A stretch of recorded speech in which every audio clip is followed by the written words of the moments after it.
Chilling pictures from inside a government-run orphanage as staff physically and verbally abuse the children in their care, leaving them shaken and crying. More sinister acts include sexual abuse and rape and have left many of the orphans scarred for life. These two ran away from the Madaba orphanage when the violence became too much. One suffers from clinical depression as a result of years of beatings and verbal abuse. He says he has tried to kill himself several times.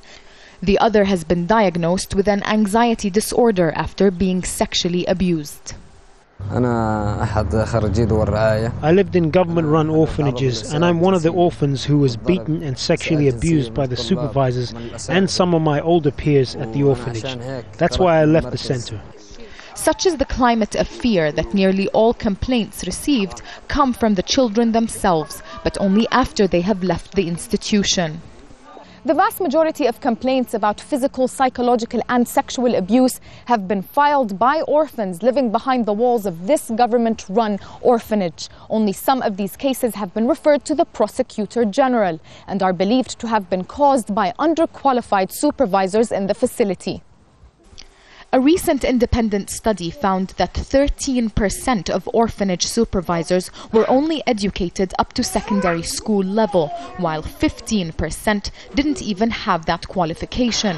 The Ministry of Social Development, which oversees the orphanages, says it follows up on any complaints. Some supervisors have been fired and some have been referred to the judicial system. Any confirmed cases, we take it immediately to court. And I think it's a very strong message to say that everybody is unaccountable and no abuse will go really not accounted for. It's not easy to be a supervisor. We do a bit of psychological assessment, so I think it would be, we will not put somebody there that we know of that has not really has psychological problem or disturbances. In January, the National Center for Human Rights said it received 16 complaints about alleged abuse in orphanages with a total of 26 children involved. The center says only 4 of the complaints have been passed on to the courts because of a lack of evidence. If we reach a conclusion beyond any doubt, as they say, that there are gross violations, we can, according to our law, send the case directly to the Prosecutor General to follow up, investigate, and if found guilty, to transfer the case to the courts. Not all orphanages are unhealthy environments, with some acting as surrogate family homes, but the real challenge comes when the orphans have to leave and become independent. These young women say not enough is being done to help them stand on their own feet. We try to seek employment and jobs so we can become independent, but the government doesn't listen to our calls. All of us here are orphans and we're all suffering from not being listened to.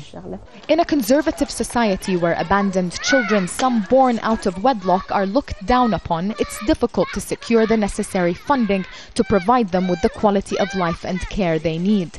More money and a change in social attitudes represent their best hopes for a happy childhood. But it's something that will take years, and for now the Madaba orphanage is still open and functioning.